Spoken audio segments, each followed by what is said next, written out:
Hola! Y'all already know what it is. Your boy Yaakov, what it do? The outlet to reality, the holdest podcast in Vegas and Chicago. What up?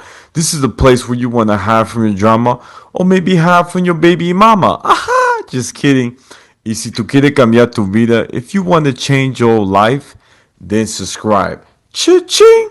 And by the way, guys, I just published a book out on Amazon called Shabbat in Chicago. It's about an audacious single mom who opens her heart and home to five adopted kids while embracing her Latino culture, while being Jewish. And today we have a very special guest. I'm so happy. It's my brother, my friend, Luhboy. What's up, brother? How y'all coming, man? How y'all coming? Just doing this little podcast. It was one of my first podcast, or one of my first ever, you feel me, like meeting type podcast. So I'm very excited. I'm very nervous, you feel me, because I ain't never did. I'm breaking my old shell and doing new things. So this is something new to me. I like that. I like that. Well, for all my first timers, you already know. Don't lie. You know it. Bowling. You know what I'm saying? So, fam, y'all, it's an honor. Like I said, we're doing big things, man. I'm proud that you're here. You made it, and I just want to say for our fans to get to know us a little bit more. I thought it was really cool that on the strip, Johnny had like a get together, and it was crazy. I met you like halfway, so you were with Johnny already. Me and the crew, we were looking for Johnny. That's the funny part. He told us to meet us at Bellagio, and then he ends up at Treasure Island, which is total opposite. Funny thing, we finally find him, and then I meet you. And what's really cool is that, while we're walking, we're doing content, we're doing live stream. We meet a lot of people along the way. We met this guy who makes songs. He was big on TikTok with drinking my cup or Yeah, something like that. yeah. That was really fun. And then, it was real nice, cool vibe. Everybody got along and had a good time, took pictures, and we walked a lot. I ain't gonna lie, brother. It was pretty late. It's a Sunday night. And then it was time for us to leave. So you were trying to figure out you and your friend, what's his name, brother? The guy that was with you? Oh, R7, R7. He was trying R7. to figure out like you both were like, man, who's gonna give us a ride? Like, we still need to get to our car. We're at Treasure Island. So Right. I was like, brother, just come with me, hop in, and we're driving. And I'm not gonna lie, we had a really deep talk. I'll get to more about it. But I wanted to ask you, like, what do you remember of that night? Tell us, take us back to that moment. What I kind of remember from that night is just like you said, it was a deep conversation. It was more of a conversation about life, like pushing through, trying to figure out where you fit in and like where you also in the parts where you stand out, like what you good at and what you not. And main thing I remember us talking because you got a lot more experience than me in this content stuff. You've been in the content world way longer, you feel me, than I have. So you gave me a little insight. And one of the key things that you told me is you had a conversation with one of your buddies and he asked you a question. Would What are you doing it for? Are you doing it for the money or are you doing it for the passion and the love?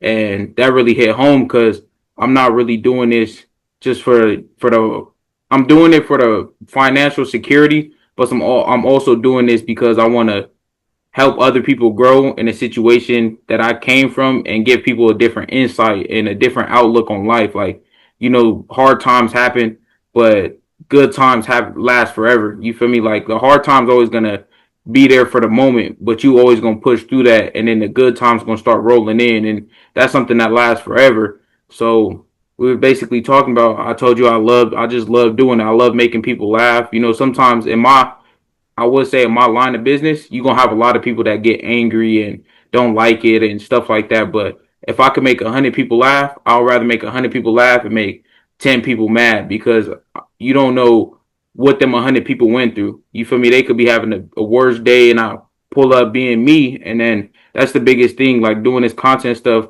it's just all about being yourself, being authentic, because nobody can be you. You're the only person that can really understand yourself. If you try and be like somebody else and you feel me copy what somebody else doing, it's not gonna work because that's they sauce. That's they you feel me, that's whatever they got going on. You just gotta embrace yourself and love who you are. So That car ride did mean a lot because that was one of my first ever content events with a couple of with content creators, and I feel like you're a down to earth type of person. So I feel like that connection in that car ride just made it seem like, okay, cool, I could mess with bro because he also giving me guidance while he listening, and I'm listening while I'm giving guidance as well. So you know we're just collaborating on ideas and stuff like this and stuff like that. So I mean, and then don't get me wrong, the event was amazing. First time for everything. You get a little nervous, you get into it, you get a little scared, but it was amazing. It was amazing meeting Johnny. It was amazing meeting everybody that was there, had a different outlook on just life and just also in the same grind as I am. And you don't feel as alone in the world as you do. Because it's a lot of people that do content, but for a minute I was struggling by myself, thinking like, "Damn, I'm the only one doing this. I'm the only one working." But it was an overall good night. I loved it. I loved it. It opened up a lot of doors. I could say that much. Dang, that's dope, man. I appreciate, man. I could tell you, I'm so proud of you for remembering that. Like, I was shocked that you were like, you doing this for the money or for the passion. I'm so glad you remembered that part. That was a big key right there. So, I'm proud of you, brother, too, for listening and paying attention. I thought it was really cool too because while we were talking, I was telling you how some people I vibe, some people I don't. I'm like real quiet. When people you trying to meet for the first time don't ask you questions, that means they don't want to grow. Their ego's too high, which means they're not willing to accept feedback or criticism. And the only way you grow as a person is taking these advice or taking these feedback, because then you will know, like, damn, this is what I need to work on. You feel what I'm saying? Right. And right away I knew you were like cool people and your friends too. I was like, yo, y'all like down to earth too, and I really felt like, man, there's something here, right? You know what I'm saying? Like, you guys have something. And I gotta say too, brother, like, I think what's really cool is that, even your friend, well, you said R7, right? R7, Yeah. he was saying like, yo, bro, I do video games. This is my thing. Like, my thing is like, I like playing it. I said, brother, that's dope. I said, bro, you should record when there's like funny moments, like you're winning and someone's talking smack and you said something so funny, get that clip and post it. And he's like, yeah, you're right, you're right. So that was really dope. I get to talk to him. And then, real quick, I wanted to ask you, brother, how long do you know Johnny, or was that your first time meeting Johnny? That was my first time actually. Oh wow, oh wow, okay, okay. And did you go to the water balloon fight, brother? Oh yeah. That was probably like top 10. Like I did do this whole year. I've been doing this content stuff. That was probably like top 10. I love that was like it really set me apart from a lot of people. I could say the water balloon event set me apart from a lot of people. So Wow.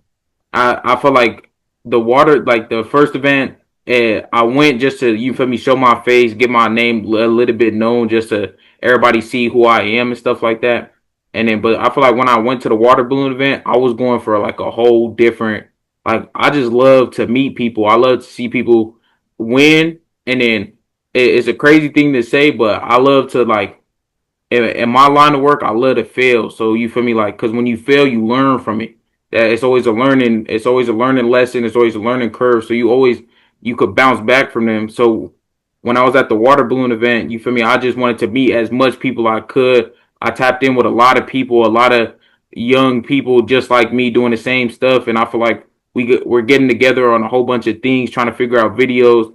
I'm trying to help them chase their dreams while also they trying to help me chase my dream. So I feel like that event really like brought a whole bunch of people together, and I like my biggest thing is just always keeping God first and just making sure that your mental's good, your body's good, your physical, and just grinding throughout the day. Like that same day, I had work, I had to figure it out, I had to go, and then right after the event, I had to go to work. So it's just like putting in that hustle and putting them extra hours just to go do an event and have fun, and then bounce back and go to work and for 10 hours, and now you tired and that. But all in all, everything taught me is that Johnny's actually a great person. I really mess with bro. You feel me? Him getting together. it takes a lot of it takes a lot to get that many people together in a small space. You feel me? Because not a lot of people could do that. Not a lot of people have the base of getting everybody together and showing everybody a different type of light. So going to that water balloon event was just amazing. It's a lot more to it's a lot more to come. I could say that much. Wow, that's what's up, man. And yeah, shout out to Johnny, man, because without him, I wouldn't have met you and everyone else. I wish I could have made it to the water balloon fight, fam. I told him like during the trip when we first met, I told him, hey fam, I'm not gonna make it. So I come out to see you, but I was like, I just can't. And that same time, I actually had a meeting the same time, and it was real far where I was at. I was having a meeting with this bookstore where they want me to basically do a book event at this place, and I love it because it's in the inner city, North Las Vegas, and being able to do it in my community make a difference. And the person that owns the bookstore, she's an African American, and she's had a lot of different talented authors, uh, mostly black authors that have spoken, done events. But she said that I'll be the first Hispanic author to speak in that Ooh, bookstore. I, congratulations, congratulations. Thank you, bro. Thank you, bro. It means a lot because black and brown, we don't have a lot of representation of us in the book side, in like author wise, writing books. And I feel like young people when they see that, a little kid, black and brown, they'd be like, yo, if he could do it, I could do it too. And that's what I want to bring, bring some positivity. And brother, please tell us too, like, give us a little backstory about you, like your childhood, if you were born and raised in Vegas, and then take us the moment, what made you get into stream or social media. Like, take us there, brother. All right, I ain't gonna lie, this low key hit home a little bit for me, so I'm gonna try and say a lot without saying too much. So first of all, like the whole way I got my name Luhboy, Luhboy. My last name Luhboy, Luaboy. So you feel me? Like bringing in my last name, I feel like I'm bringing in culture with me. You feel me? Like just bringing a little bit. So that's how I came up with my name. I was thinking like who I want to be known as. Like who do I want to be known as? Just like a side character, or do I want to be known as just bringing my authenticity into this content stuff and just being me? So a little bit about myself. I was born and raised in Vegas, but a lot of my family members stayed out of New York. You feel me? So I got a whole bunch of family members out of New York. My granny go back and forth. My aunties go back and forth. So, but you feel me? I was born and raised in Vegas. I stayed with my pops for a little bit. My OG was never really around in my household growing up, so it was just me and my pops. My pops raising two kids. You feel me? Struggling on his own. You feel me? I come from where it was sleeping on the floor because some nights we ain't had nothing to eat for real. So it's just like when you see that, that's how I take it. And then the whole way is I was a bad kid growing up. I wouldn't say I was a bad kid, but I'll say I was a kid with no guidance, and that's the worst type of kid. When you have no guidance, you got nobody to guide you through life and show you where right and wrong is and where you messing up at. That's the whole point. So how I really figured out I wanted to do this content stuff is I was actually sitting in a cell. You feel me? Like a juvenile hall. I just got sent up to a program. You feel me? I did like a year and a half, and I was just sitting in there. I kept getting into fights. I kept getting into it with the COs. I kept getting into it with everybody. I was just mad at myself, and I didn't even know what I was mad at. I was more mad that you feel me. My pops wasn't around no more. I'm mad that my OG was never around. I was mad that you feel me. My auntie kicked me out. I was mad at a whole bunch of things, but I was never mad at myself for putting myself in these predicaments.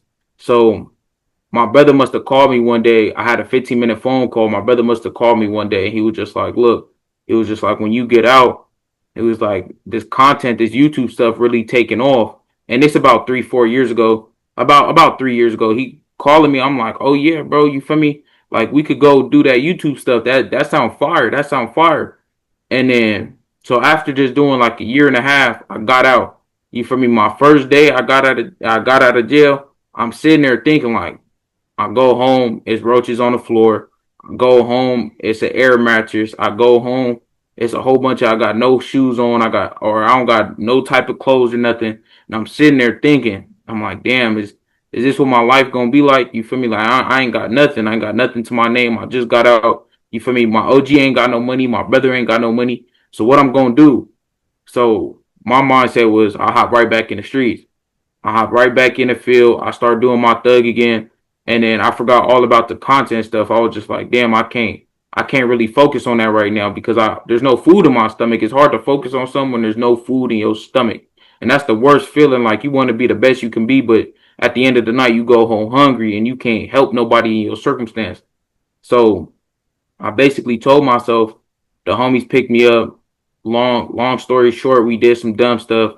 I got back into it. I kept doing it. I kept doing it. I got greedy. The money was cool. And then about like 3 weeks later, I was only out for about 3 weeks. The cops knocked on my door. You feel me? They knocked on my door. They told me, hey, you feel me? You need to come outside. I'm thinking like, damn, everything I did or I wanted to be when I changed. And when you go to the halls and you get sent up to programs, you feel me? You see a lot of the same faces. So they all looking at you with disappointment, like, bro, you said last time you was gonna change. And I kept telling him 5 times ago, I'm gonna change, I'm gonna change, I'm gonna do this for the I'm gonna do it the right way. But it's hard when you touch them streets and there ain't nobody out there really for you. So got sent back to jail. I'm sitting in the cell. I was looking at a couple of years, I was looking at 2 to 5. I'm sitting there like, damn, where my life going right now? Where my life going? By the grace of God, they sent me to my last program. The judge gave me a chance one more time, and I did a year and 2 months. And while I was up there, my first 3 months, I felt like I had something to prove as me.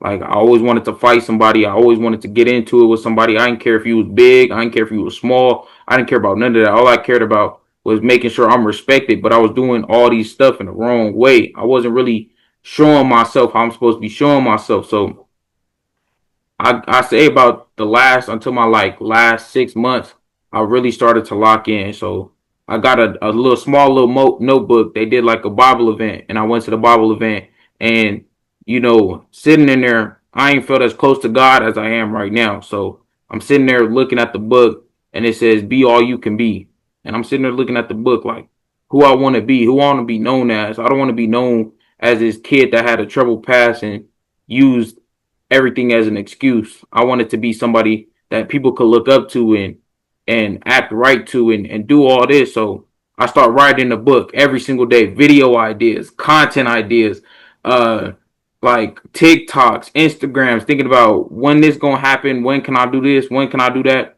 And lo and behold, by the end of my 6 months, that whole book was filled. And then I got out of jail and I told everybody, I'm looking at all the CEOs and stuff like that.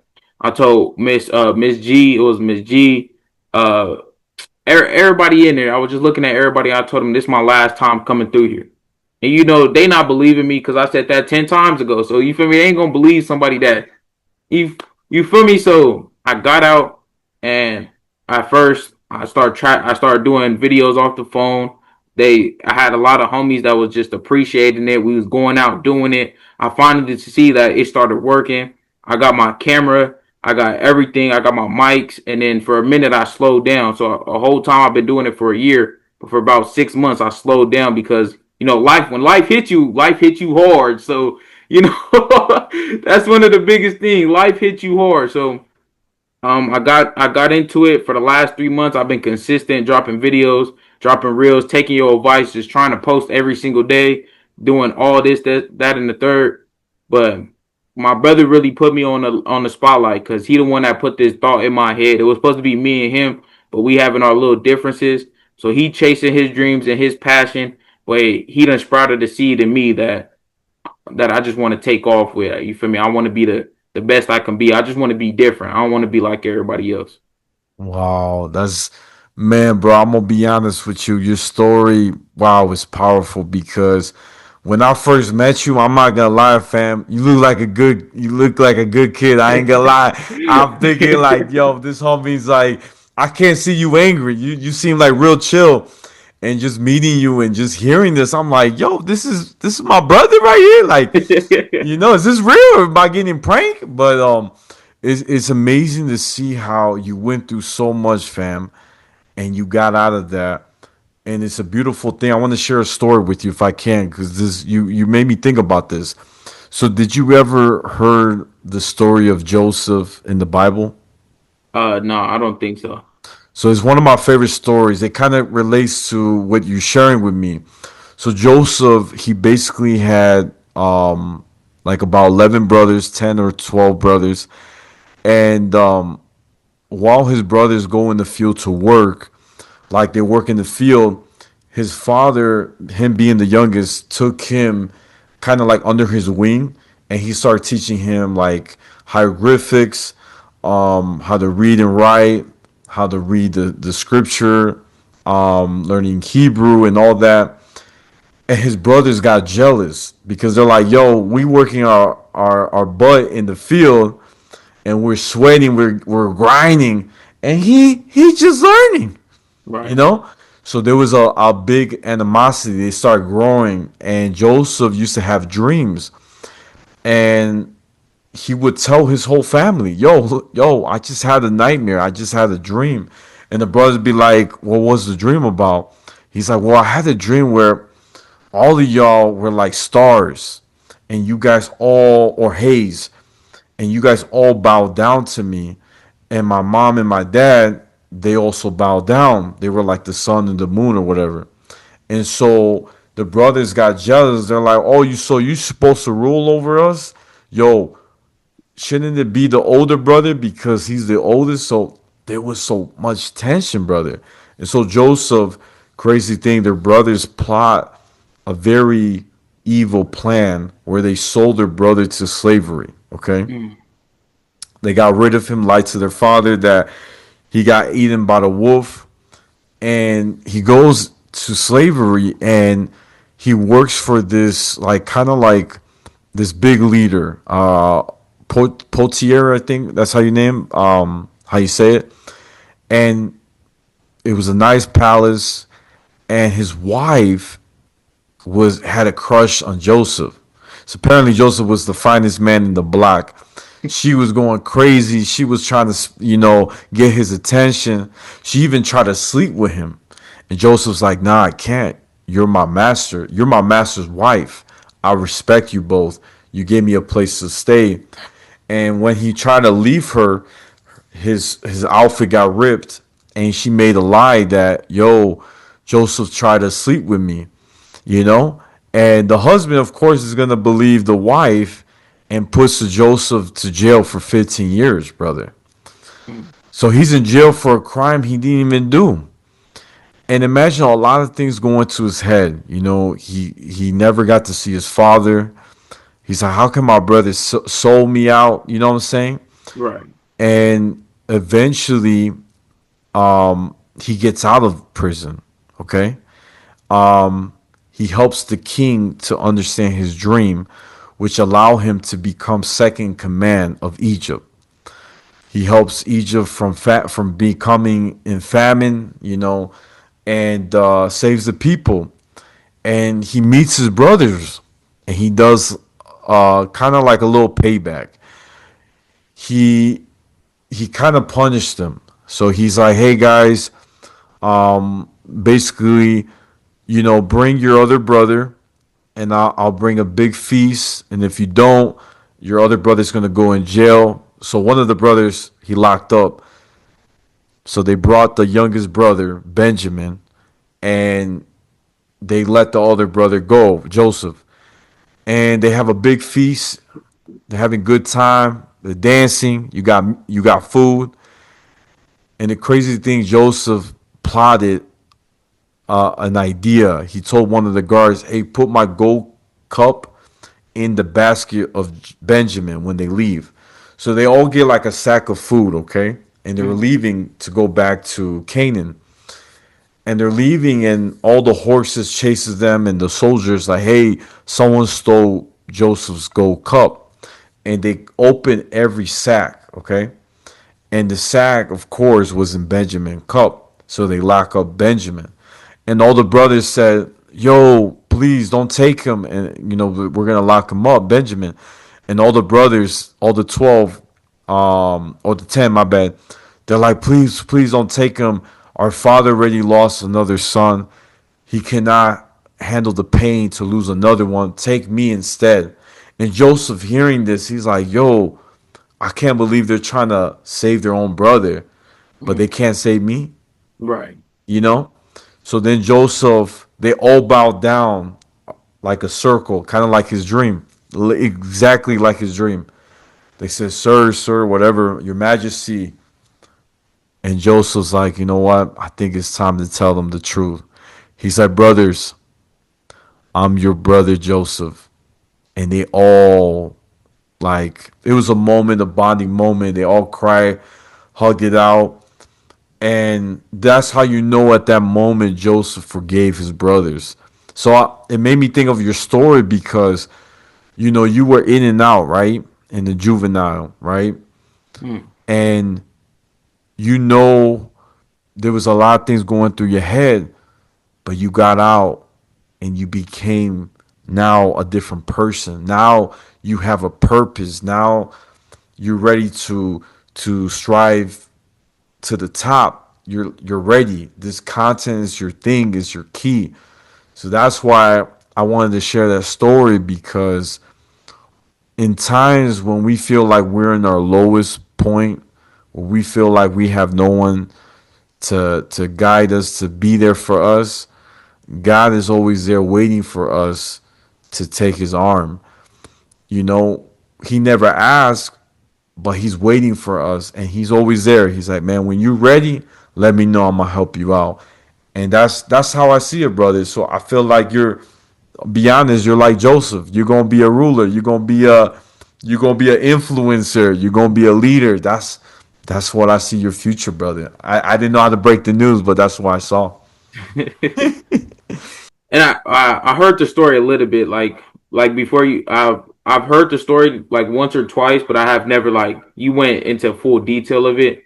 I feel like when you like you grow up with no guidance and you feel me like you see people struggling around you, I feel like that's why I'm doing this content. No, it's not for the money, it's not for the fame, it's not for the clothes, it's not for the cars, it ain't for none of that. I mean, all of that will come in time, you feel me, by God's blessing. But I really just want to give back to the mothers that you feel me raising or adopting 8 kids like your book. Like you feel me. That's a book I would really want to read. So you could send me the link after all of this. But you know, that's something so crazy. Is just like you could flaunt the money, have the money, do whatever, but if you giving back and being a source to your community, I feel like that's the biggest thing with like this content stuff. So I just love, and it's just like I love doing it. I love just running around and shooting people with water guns and throwing water balloons at people and going on a strip or bucking my cup. Like I love that. Like and just connecting people with the same mindset, probably better mindsets than I got myself. So I feel like it's great. Like this podcast is just it opened my eyes up already. We've only been doing it for a little while, but it opened up my eyes and I'm seeing new things. I'm just very grateful. That's the biggest thing. Is just be grateful that you made it through another day. And you for me, you might not have gotten to everything you had to do that day. But be grateful for the stuff that you did get to do. Because some people didn't wake up this morning. Some people thought they was gonna have another day on life, and you for me, they ain't get to it. So my biggest what life means to me as of right now is living in fear every day, and you just gotta push past that. You can't live in fear because you don't even know what's gonna happen the next day. Oh man, that's deep. That's deep. I like that, brother. I already got the chills. Um, but look, man, it looks like Zoom about to kick us out. So let me just wrap it up real quick, guys. This is the Outlet to Reality, the holdest podcast in Vegas and Chicago every Tuesday. Don't forget to like, share, comment, and subscribe. Cha-ching! Y'all know where to find me. I'm on Instagram, YouTube, Spotify, the Outlet to Reality. My Snapchat's Take One Pass It, and my TikTok is at Yaakov28. And brother, where can my fans find you? You can find me on all platforms. On you can find me on Instagram, YouTube, TikTok at Luhboy Luhboy.